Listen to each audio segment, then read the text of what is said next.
If you have been around for any length of time, you have heard me talk about how Christians Learning ICBT is coming January the 13th.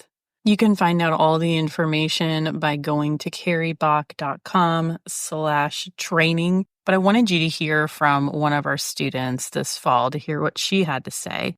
And I have noticed a large reduction in my symptoms, and I am finding myself much more capable of coping with the things that I used to really struggle and be crippled by because of my OCD. So I would really recommend these courses. And it wasn't an extreme amount of work, which was great for me because I don't have a lot of time in my life to spare. It was a really great balance of learning really great material without being overwhelmed by it. So I would definitely recommend this for anyone who's looking for help and relief. Thank you so much for sharing that with the other OCD warriors listening. If you're looking to change your relationship with OCD in 2025, go to carriebach.com/training. Have you ever felt like, why am I not doing the thing that I say I want to do? Why can I not motivate myself, get my butt in gear to do the things that are important to me? That is what we're talking about today. Hello, and welcome to Christian Faith and OCD with Carrie Bach.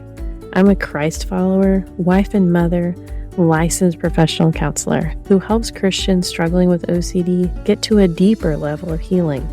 When I couldn't find resources for my clients with OCD, God called me to bring this podcast to you with practical tools for developing greater peace.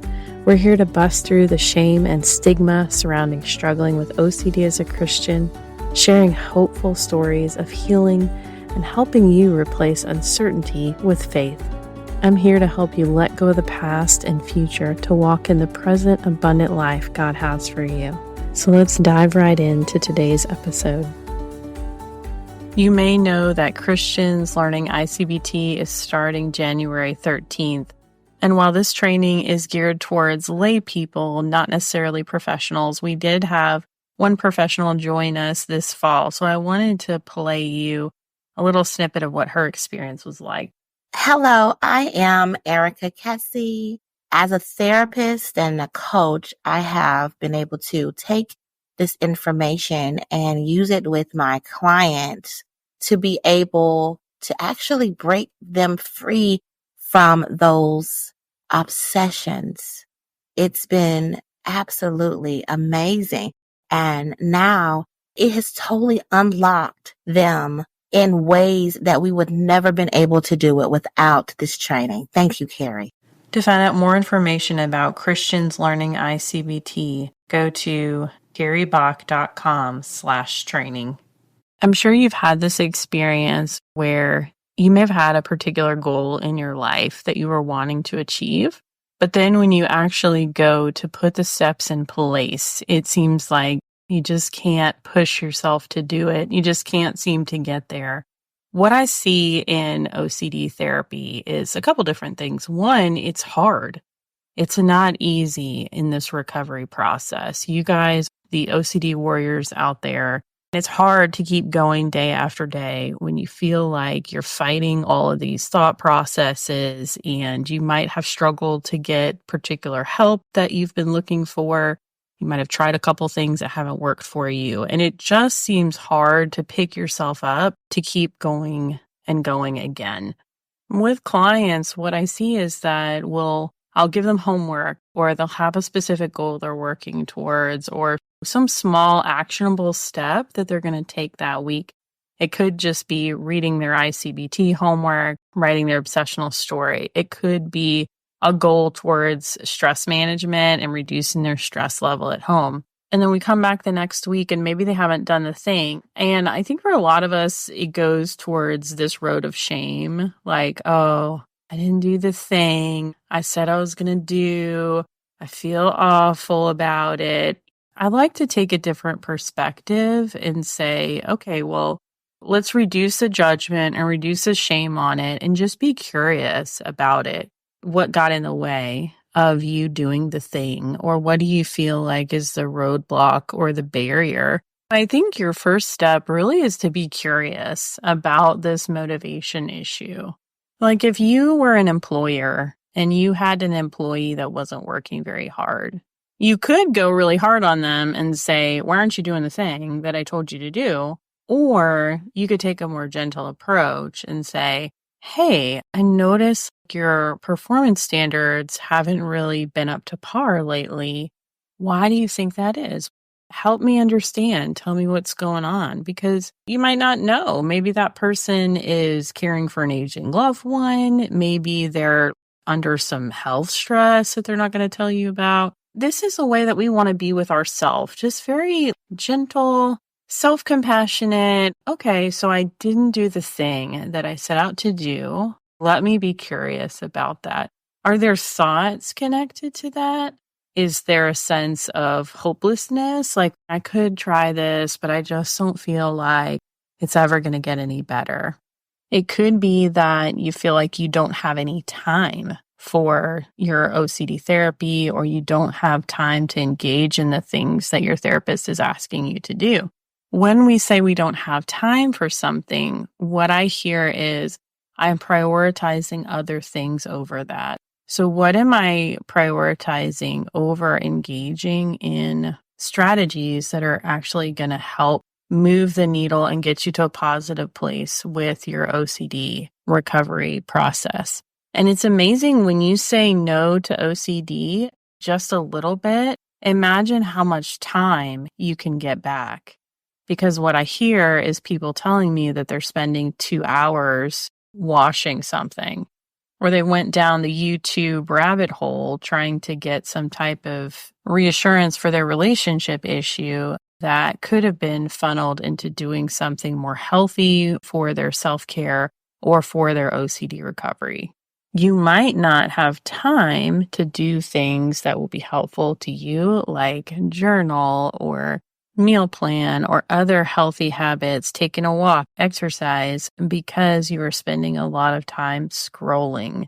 We have to be honest with ourselves and take a hard look. I took the Facebook app off my phone because I was habitually going into it. I still struggle some with habitually checking my emails. It's like, oh, is there a new email in there? I don't know why I get so excited about email. It's still going to be there. It can wait. My point is, how much activity are you spending on things that are mindless and not really helping you with your physical, mental, or emotional health? I know some of you out there are my caretaker individuals, and you are so focused on taking care of your children, making sure that your household is run well, taking care of your husband, taking care of parents, other people, everybody else but yourself.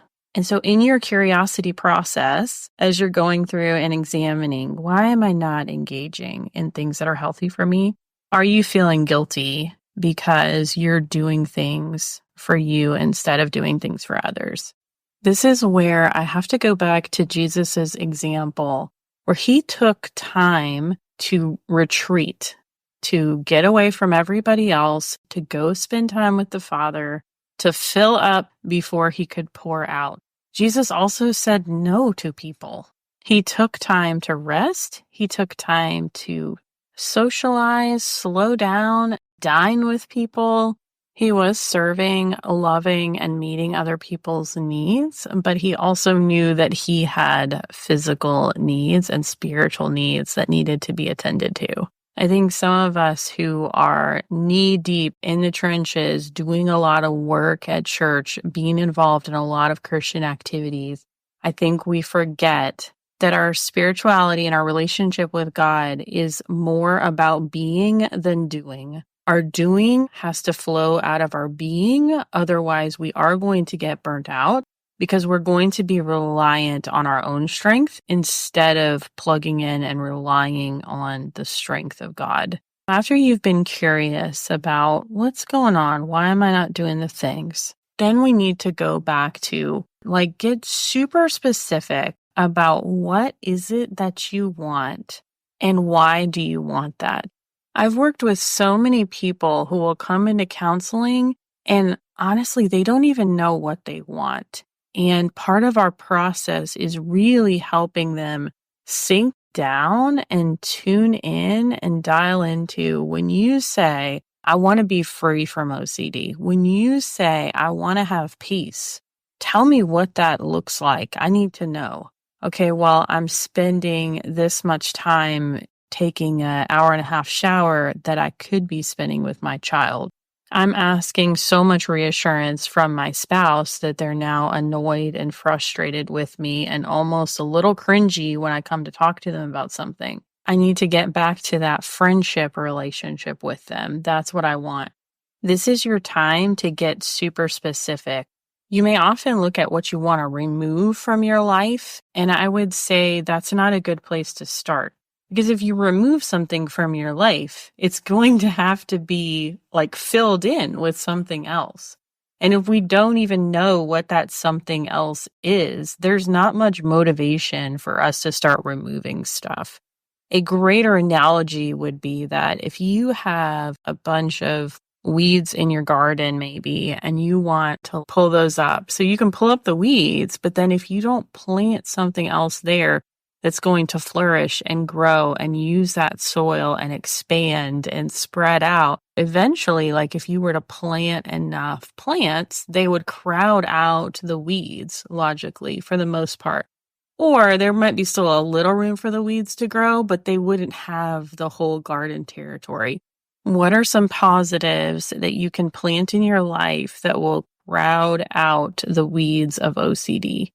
I know a lot of you are incredibly smart people, deep thinkers, and you are going to need a healthy way to engage that mental activity. If we just say, okay, let's just pluck out the OCD, and then you don't have any other way for your brain to be challenged, that might really hurt you. And the OCD just ends up creeping back in there because it's a way of your brain like expanding and problem solving and mulling over things.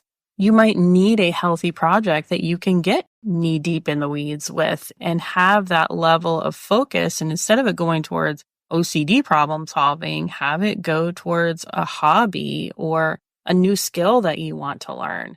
Before my daughter was born, I was really engaged in trying to learn Spanish, and I was on the app and I was playing the different games and trying to figure out what was going on. I have not kept up with that, but my point is when you are really focused in on a task like that, you're expanding your brain, you're using your mental energy, but it's really hard to focus on anything else at that point, to have other things competing.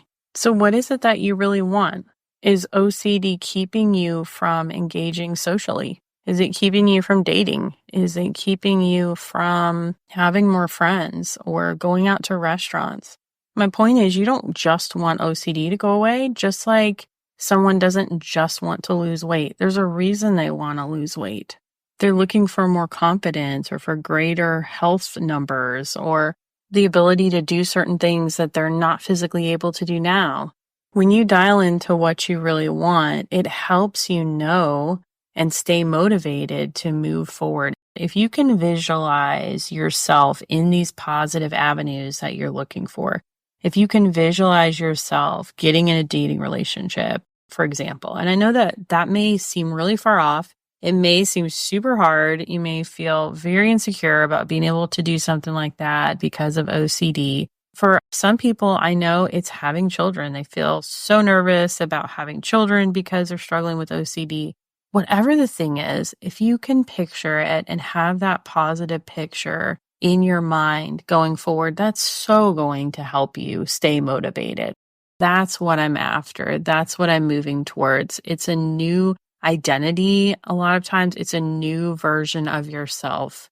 Once you have that positive picture in mind, then I want you to think about what is going to actually motivate you to get there. Now, motivation is interesting because different people are motivated by different things. There might be something that motivates me that really doesn't motivate you. And this goes back to what do you want? There are all kinds of different things that you can use to celebrate or reward yourself along the way. We do this with children all the time, and we forget to do it as adults. I had a cousin that worked for a major brand. I probably shouldn't say it. But anyway, this individual worked for a major brand. And my aunt said one day, they run that place like a kindergarten classroom. And I thought, well, they have been in business for a long time. So there must be a really good reason why they're running it like a kindergarten classroom. What she meant by that was it wasn't like they were talking down to them. She meant it in a positive, that they had all kinds of goals and rewards and stars and swag that they could get because it works, because those types of things motivate people. So for you, it might be a coffee. It might be, let's go to this new restaurant that I've been wanting to try. Let me go get a pedicure. Some of those rewards might be naturally built into what you're wanting to do. So for example, if someone's afraid of flying and we help them work through that, they're able to now go on vacations that they weren't able to go on before. Some of the rewards might be naturally built in, but if they're not, then that's an opportunity for you to say, okay, how am I going to make sure that I'm tracking my progress, that I'm really celebrating that? I'm talking, it could be as small as when I have a victory over OCD. For example, if Googling is a problem, when I say, every time that I say no to Googling, I'm putting a sticker on my calendar. Or every time I get away from the sink in 10 minutes or less, I'm putting a sticker on my calendar. I'm going to really celebrate that. And then when I get a certain number of stickers, I'm going to have this type of reward. Kindergarten classroom it for yourself. Some of you are really motivated by positive words or by verbal praise. That's great. You can do that for yourself, or you can have other people around you engaged in that process. Like if you tell your spouse, hey, whenever you see me really struggling and I don't ask for reassurance, or you see me start to ask and then stop, will you please acknowledge that? Will you please say something positive? Or will you write me a note when you feel like I've been doing a little bit better with OCD? It is helpful to have others acknowledge when we're doing a little bit better, but it's also important to be able to acknowledge your own accomplishments in this area. When we have praise, that reinforces and makes us want to do that more. Like I said, we have no problem doing this with children all the time. We're like, good job, kid. You put your plate in the sink after dinner. My daughter right now, we're doing the whole potty training deal.